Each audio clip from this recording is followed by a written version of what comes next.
Alice au pays des merveilles, Lewis Carroll.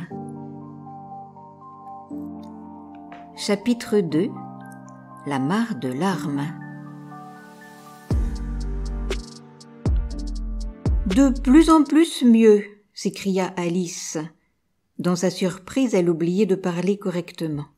Voici que je m'allonge comme le plus grand télescope du monde. Adieu, petit pied.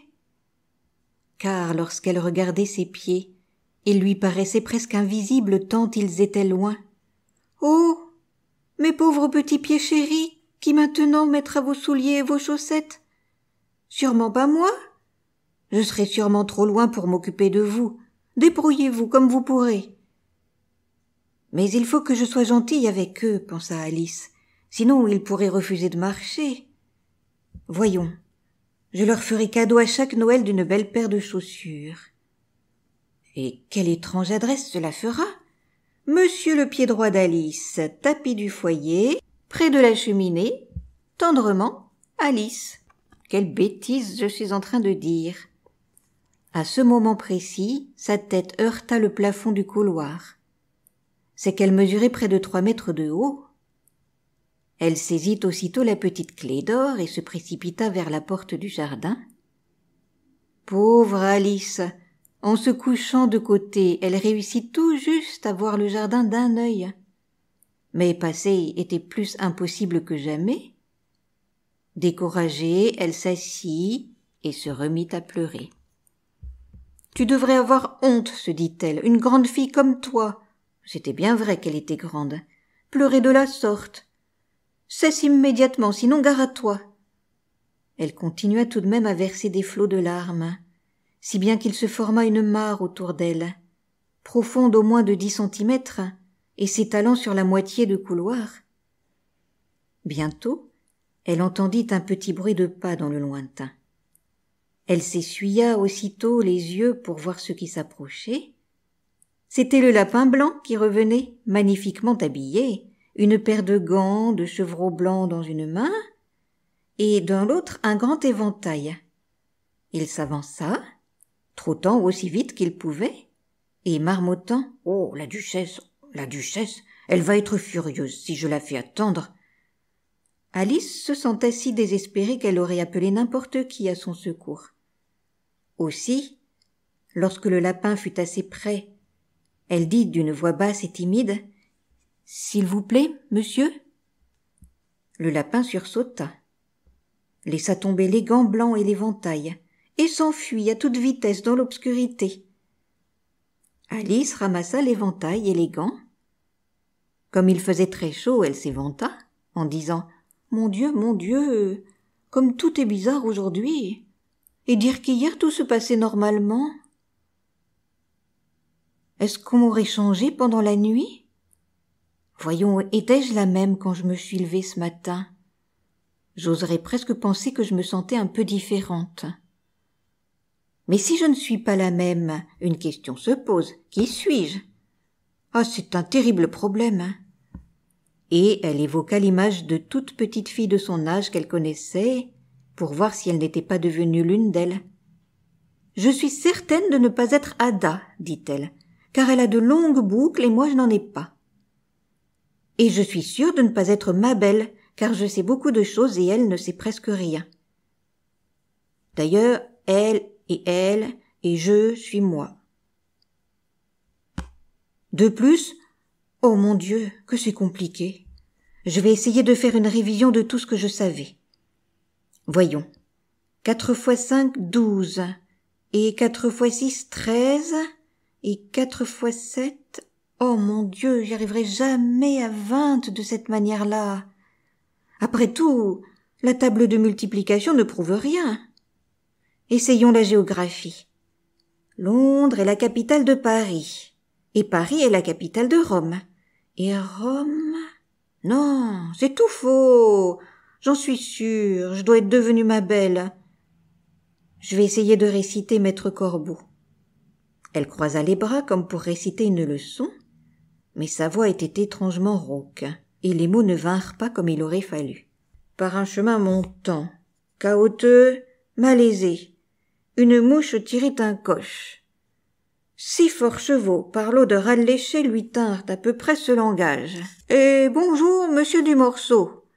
Que vous êtes mouche, que vous êtes vermisseau.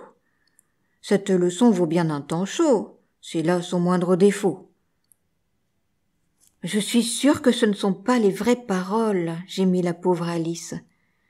Et ses yeux se remplirent de larmes. « Je dois être ma belle, après tout, et il me faudra vivre dans sa maison, et je n'aurai plus de jouets, et j'aurai tant de leçons à apprendre. Oh non, décidément, si jamais je suis ma belle, j'aime mieux rester ici. Ils auront beau m'appeler de là-haut, reviens, ma chérie. Je regarderai en l'air, et je dirai, qui suis-je alors? Dis-le-moi. Et s'il me plaît d'être cette personne, je reviendrai. Sinon je resterai ici jusqu'à ce que je sois devenue quelqu'un d'autre. Mais, oh mon Dieu, s'écria Alice dans un nouveau jaillissement de larmes, j'aimerais tant que l'on m'appelle. J'en ai tellement assez de rester seule ici. En parlant, elle s'aperçut tout à coup qu'elle avait mis un des gants du lapin. Comment est-ce possible, pensa-t-elle, je dois avoir rapetissé. Elle se redressa et se mesura à la table. Autant qu'elle pouvait en juger, elle n'avait plus que 30 centimètres de haut, et elle diminuait à vue d'œil. Elle comprit bien vite que c'était à cause de l'éventail qu'elle tenait, et le jeta juste assez tôt pour éviter de disparaître complètement. Il s'en est fallu de peu, se dit Alice, assez effrayée de ce brusque changement, mais bien contente d'être encore en vie. Et maintenant, vite, au jardin. Et à toute vitesse, elle courut vers la petite porte. Mais hélas, la petite porte était fermée, et la clé d'or se trouvait toujours sur la table de cristal. Tout va de plus en plus mal, pensa la pauvre enfant, car je n'ai encore jamais été si petite. Non, jamais. Que je suis malheureuse. À ces mots, son pied glissa et plouf, elle disparut jusqu'au menton dans l'eau salée. Sa première idée fut qu'elle était tombée à la mer. En ce cas, je peux rentrer par le chemin de fer, se dit-elle. Alice était allée une fois dans sa vie au bord de la mer, et elle en avait tiré cette conclusion qu'on y trouve partout des enfants qui creusent le sable avec des pelles, puis une rangée de villas, et par derrière une gare. Cependant, elle comprit bientôt qu'elle était tombée dans la mare formée par les larmes qu'elle avait versées quand elle mesurait 3 mètres de haut. « Je regrette d'avoir tant pleuré, » se disait Alice en nageant. « Je vais être bien punie maintenant que je vais me noyer dans mes propres larmes. Ce sera un étrange accident, c'est certain. Mais tout est si bizarre aujourd'hui. » À ce moment, elle entendit quelque chose qui se débattait dans la mare et nagea dans la direction de ce bruit pour voir ce que c'était. D'abord, elle pensa que ce devait être un phoque ou un hippopotame, puis se rappelant qu'elle était toute petite, elle se rendit compte que c'était seulement une souris qui avait perdu pied comme elle. « Faut-il lui adresser la parole ?» pensa Alice. « Tout est si extraordinaire ici. Il est probable qu'une souris peut parler. D'ailleurs, je ne risque rien. Ô souris, connaissez-vous le moyen de sortir de cette mare? J'en ai assez de nager. Ô souris !» Alice pensait que c'était ainsi qu'il fallait parler à une souris. Elle se souvenait en effet avoir lu dans la grammaire latine de son frère une souris, d'une souris, à une souris, par une souris, aux souris. La souris la regarda avec curiosité, cligna de l'œil, mais ne répondit pas. « Peut-être qu'elle ne comprend pas l'anglais, » pensa Alice. « Ce doit être une souris française, venue avec Guillaume le Conquérant. » Car malgré toute sa connaissance de l'histoire, Alice n'avait aucune idée du temps qui s'était écoulé depuis cet événement. « Où est ma chatte ?» C'était la première phrase de son livre de français. La souris fit un bond hors de l'eau et frissonna d'épouvante. « Oh, pardon !» s'écria Alice, désolée d'avoir effrayé la pauvre bête. « J'oubliais que vous n'aimiez pas les chats. »« Non, Je n'aime pas les chats, cria la souris d'une voix suraiguë. Et vous, les aimeriez-vous si vous étiez à ma place? Peut-être pas, dit Alice d'une voix aimable. Mais ne vous fâchez pas. J'aimerais tout de même vous présenter Dinah, ma chatte. Si vous la voyiez, je parie que vous seriez folle des chats. Elle est si gentille. Alice poursuivit à mi-voix, tout en nageant paresseusement dans la mare. Et elle ronronne si adorablement couchée près du feu. Elle se lèche les pattes, se lave le museau, c'est si doux de la prendre dans ses bras. Et elle attrape si bien les souris. Oh, pardon, s'écria Alice pour la seconde fois, car la souris était toute hérissée, et Alice comprenait qu'elle l'avait gravement offensée. Nous n'en parlerons plus puisque cela vous fait si peur. Nous, vraiment, s'écria la souris qui tremblait jusqu'au bout de la queue. Comme si moi, j'avais abordé un pareil sujet. Notre famille a toujours exécré les chats, ces créatures vicieuses, méprisables, vulgaires. Je ne veux jamais plus en entendre parler. Je vous le promets, dit Alice, pressée de détourner la conversation. Préférez-vous les chiens? La souris ne répondit pas. Et Alice continua vivement. Il y en a un si drôle près de chez nous. Je voudrais vous le montrer. Un petit fox terrier avec des yeux brillants, vous savez, et de longs poils frisés. Il rapporte tout ce qu'on lui jette. Il fait le beau pour avoir un sucre. Il fait toutes sortes de choses. Je ne peux m'en rappeler la moitié.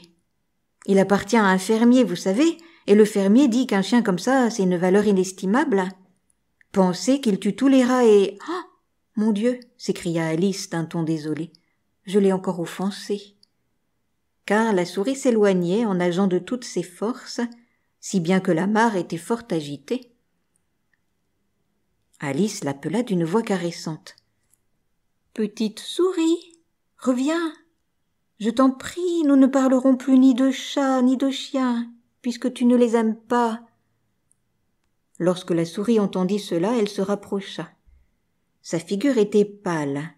De colère, pensa Alice, et elle dit d'une voix sourde et tremblante « Allons sur le rivage, et je vous raconterai mon histoire. Et vous comprendrez bien pourquoi je hais les chats et les chiens. » Il était grand temps de partir, car la mare était pleine d'oiseaux qui étaient tombés dedans. Il y avait un canard, un dodo, un lori, un aiglon, et nombre de créatures curieuses. Alice se mit à leur tête, et toute la bande nagea vers la terre ferme.